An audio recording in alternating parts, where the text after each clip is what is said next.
Happy midweek, everybody. Happy hump day. I remember saying that to I used to work at Honda, one of my contacts in Mexico. I said happy hump day, and that just confused the heck out of him. It was pretty funny, too, because it was recorded in an email. So, yeah, my supervisor brought it up to me and asked why I would say that. And I was like, well, it's a normal expression, right? He's like, yeah, but you're talking to somebody in Mexico. So, yeah, they weren't quite sure what it meant. So, anyway, I hope everybody's having a good day. Really warmed up here in Indiana. Nice weather here now. It's really windy, but it was nice and warm today, so that was nice. So let's talk Strider SNG.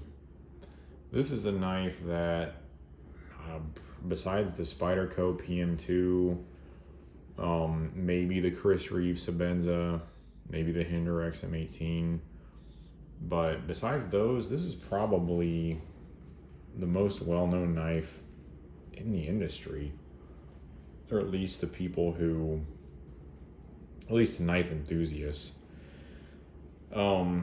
This is one that, I don't know, it dropped probably a few weeks ago. I'm just guessing. But it came from a pretty recent drop, and then I picked it up secondhand. I hate paying secondary market prices on these, but they're so hard to snag from the factory, and like the only drop notification is on Instagram on a couple of the employees' pages. I don't know, it's kind of a pain, but anyways, I picked this one up secondhand and got it in a couple of days ago, and I just wanted to give my thoughts on it. But I've always sort of had a weird, kind of a two-sided relationship with Strider knives. So I made a video on my custom a few weeks back. I can't remember how long ago now. And all the customs I've had from them have been nice. Like very, very good centering, solid lockup, no blade play, no lock rock. Very nice grinds and good, cool handle designs, all that stuff. No complaints to speak of. However, on the opposite end of the spectrum, the production versions, I've seen some different stuff out there. Heard about some different stuff, and yeah, even with this one that I just picked up, which this is probably made in 2022, I still see some of the same things. And a lot of them aren't really, lock rock is a problem. I haven't personally ever seen that, but I've heard about Striders developing that, and I always ask about it before I purchase one. Does it have lock rock? But yeah, I've never had one that had it. So these definitely have some quirks, though. Quirks? I think I said that right. But it's just like, there's so many knives that come out these days, just all the time, and the technology's getting better, the designs are getting better, the prices are getting cheaper, and it's just like a constant bombardment of just new knives and new everything. And for some reason, I do get into that some of the new, like, WE knives, Spyderco, of course. I really like Spyderco, and Benchmade some, but I do get into it a little bit. But I do have an appreciation of brands that are just unabashedly themselves. When I say this, I'm normally thinking about my wife, because she's very unique in the best way possible. But I really have an appreciation for brands who are unabashedly themselves. And Strider is one of those brands. They've had the same designs for 20 years, 25 years. I don't think the technology in their knives has really changed that much. Their quality control probably has improved over the years. Their customs are excellent. But yeah, I'm talking specifically production knives right now too. But yeah, they are unabashedly themselves in every way. And it's crazy the amount of loyalty that this community has. I'm in different communities, Spyderco and Benchmade, Zero Tolerance, and I've never seen the amount of loyalty that the Strider community has. It's crazy. I mean, support for each other. Somebody has something terrible happen to them. Somebody's putting up a post to raise money. They protect, like they look out for counterfeits. I mean, it's crazy. The group that I'm in on Facebook, they go through a member purge like multiple times a year, just getting people out who aren't involved. And yeah, I don't know what it is about these things. And honestly, I kind of get sucked in by it. So I bought my first one probably, what is this, 2022? Probably 8 years ago now, 9 years ago. It was an SMF with some customization, and I couldn't really understand the big hype around it. I mean, the lock, it was solid enough, but it wasn't like it didn't feel solid. The pocket clip wasn't great, and just didn't really get it. So I sold that one soon after, and then I picked up a custom a few years later, and I really started to see why there's so much demand for these, especially the customs. Excellent knife, had the bat wing on the handle, nightmare grind, which that's, in my opinion, the best, I don't know, qualities of their customs. Like if you're gonna look at a Strider custom, get those two attributes, because that's what Strider does best, in my opinion, in terms of design and just making the knife special. So I got one of those, and I was like, wow, I'm kind of getting it. Like I saw some of the loyalty in the community, sort of got involved more, and then unfortunately, I don't know why, but I decided to sell that knife and didn't have one again for another maybe year or two. I picked up an SNG straight off the site. It was during a drop, and I don't know, I wasn't into it, and the centering was off, and the pivot was just locked down tight. I couldn't do anything with it. I think it was maybe S30V steel. It was okay, and but I ended up selling that one too. But then I started to get the itch again about maybe 2 months ago now. There's nothing like their customs. I can say that for sure. I've handled different customs. The fit and finish maybe isn't what you would expect, but it's completely solid. I mean, they're solid lockup. There's no blade play, no lock rock.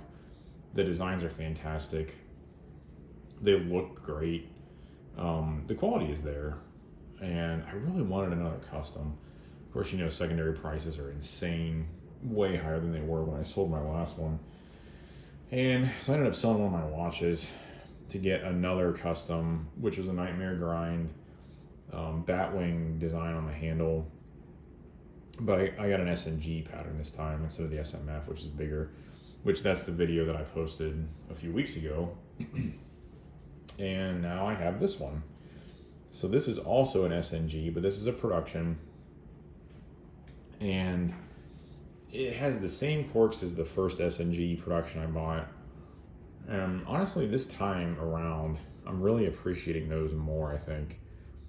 Yeah, it's not the best, it's not the highest quality piece of cutlery out there. ZT, Spyderco, in this price point, Chris Reeve, Hinder, those all surpass this. Fit and finish, quality, just everything, features. But there's just something about these things. The company, the community, just the design is so iconic that it always reels me in. So you can see the centering on this one, it was good when I got it, and it's still good now. I was fidgeting with it. I have been the past few days, and I actually started to cause this pivot screw to back out a little bit. So I tore this one down today and cleaned it all out. I think it'll smooth up, but I did put some blue Loctite on the pivot, so I'm trying not to kind of fidget with it too much. One of the easiest knives I've ever taken down, which was nice, even though it does have this stupid spanner pivot here. This one was loose enough that I was actually able just to get like a hex bit and unscrew the pivot from this side, and it just came right out. So That was nice. But like some of the corks, I mean, like that, like these stupid spanner pivots, like who uses those anymore? Hinder is even going away from those somewhat. These are all T10s, which is nice. It's a good size. But if you look at the other side, this is the gunner grip version, by the way.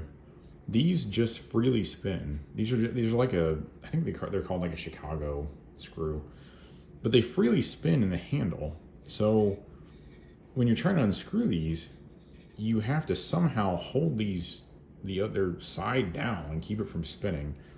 Which it's like, I was yelling about this earlier. It's like, why don't you just design the hole as a hexagon instead of a circle? I don't know. For a long time, they didn't even want people tearing their knives down. Had no idea why. This is the simplest design in the knife industry. Now you can at least tear them down without voiding the warranty, but there's still the little quirks like that. So like this back screw here, yeah, this one here, it's still not tight because I couldn't find a good way to hold that other end down, but it's tight enough. So just like stuff like that.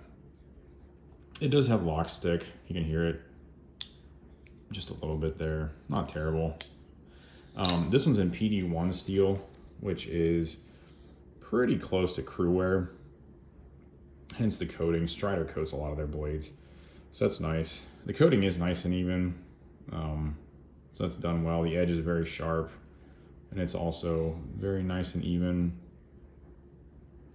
And they also do this nice like flamed pattern on the titanium, which is cool.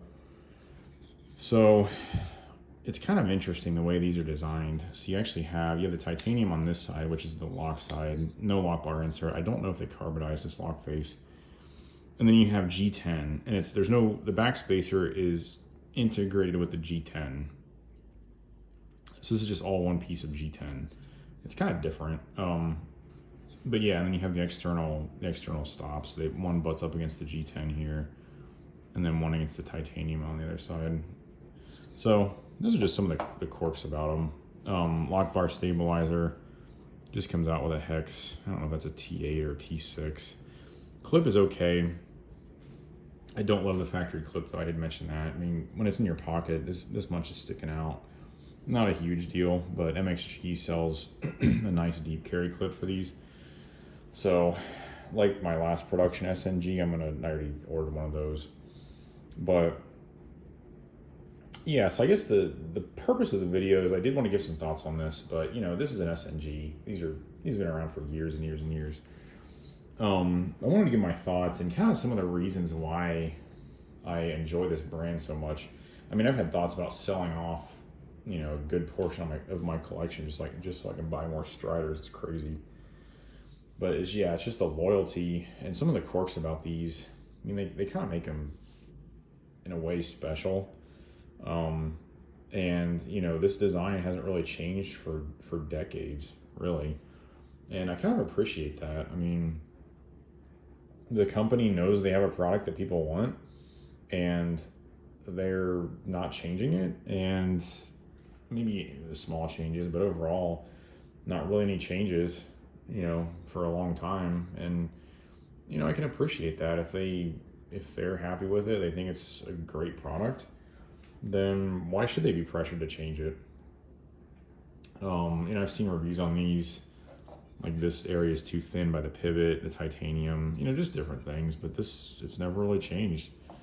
And it's just kind of cool to see a company, I guess, it's cool to see a company not bend to pressure and to change things just for the sake of doing it because people are concerned about it. I believe these are, pretty well known for being strong, for holding up to use. The other thing about these is, I know this video is kind of going on long, but these have excellent ergonomics. So you can hold it back here. It does have jimping on the top, but it's not rough at all. You can hold it up here, so you can choke up a little bit. Or even in a reverse grip, it's excellent because your ring finger and your pinky finger fit in these two slots, and then the rest of your hand fits around the middle part of the knife, and then your thumb rests on this end part, and it's really excellent in the reverse grip. So that's kind of cool about this design too. So anyway, those are some of my thoughts, and just my thoughts in general on why I like Strider knives so much. Are they the best knives for the money? No. Are they the best materials for the money? No. If you're looking for high build quality, great materials, great warranty, go to Zero Tolerance. Go to Spyderco. Go to Benchmade, although they're a little overpriced in my opinion. But if you want something where you can be part of a community who's passionate about their knives, a community of enthusiasts who love their knives, check out the Strider Facebook group, official Facebook group. Get yourself a Strider and just kind of jump in, because I'm telling you, once you do, you won't find your way out, and it's great. So anyway, I hope you guys enjoyed this video. Leave a like down below if you did, and please subscribe to my channel if you haven't. If you have any comments or questions, feel free to put those down below as well. And I hope you guys have a great rest of the week. We'll talk to you in the next one. We'll see you.